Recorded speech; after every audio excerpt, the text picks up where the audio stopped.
Everybody's used one of these, but here's a few tips to improve your accuracy.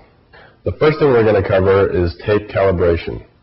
Calibration isn't necessary unless you're working with two guys, one guy measuring, the other guy cutting. You need to make sure that both tapes are perfectly accurate.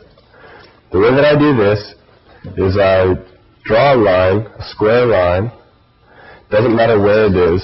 I just pick the number 7 for this one. And then I draw another square line from this edge so that I know that my tape is square from that edge when I measure to the line. You can see that the edge of my tape is square along this line right here. And it's right on the number 7. This next tape, as you can see, is just a hair off. It's just shy of 7. So if I was measuring with this tape and my partner was cutting with this tape, this piece would be a little too long. So since this tape shows that the line is a little bit weak of 7, I need to tweak the hook right here. I use a pair of cutters that I always carry around in my bags, and I just grab that hook and bend it in just a hair. And then check to make sure it's on. The next thing that you need to do is make sure that it's on when you butt the tape. So I'll just slide this piece over here up against my fence, and I'll butt the hook up against that square fence and check it on the line to make sure it's on. And I'll check this other one as well, the one that I just adjusted. You can see that that's on too. A lot of guys like to use a framing square for calibrating their tapes because the numbers are already there. You can just hook your tape and measure along the square to see if your tape is on. But the reason you don't want to use a framing square is because if the hook is a little bit bent right here, it can wrap around the square so that your measurement isn't accurate. That's why I use a piece that is at least the width of the hook. That way the hook has a full surface to sit on, and I know the hook is square.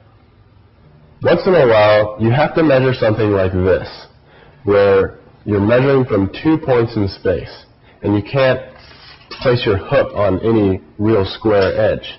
What I used to do is put the 1-inch mark on the first point, and then measure over to the second point. You can see it's 9 1/4, but since I burnt an inch, I would have to minus an inch to get my real measurement, 8 1/4.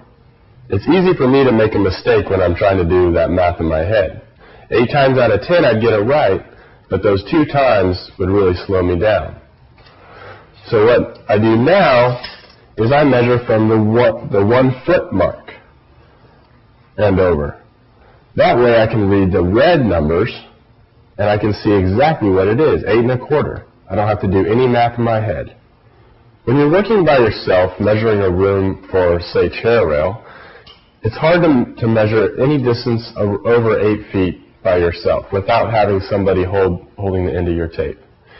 You can see right here, just a regular 25-foot tape, how hard it is for me to measure this distance without my tape breaking.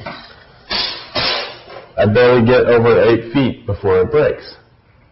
But I have a tape here that is 1 1/4 inches wide. That gives me around 11 feet of standout before it breaks. Just see how easy it is for me to measure this length of wall. This tape actually goes out 11 feet before it breaks.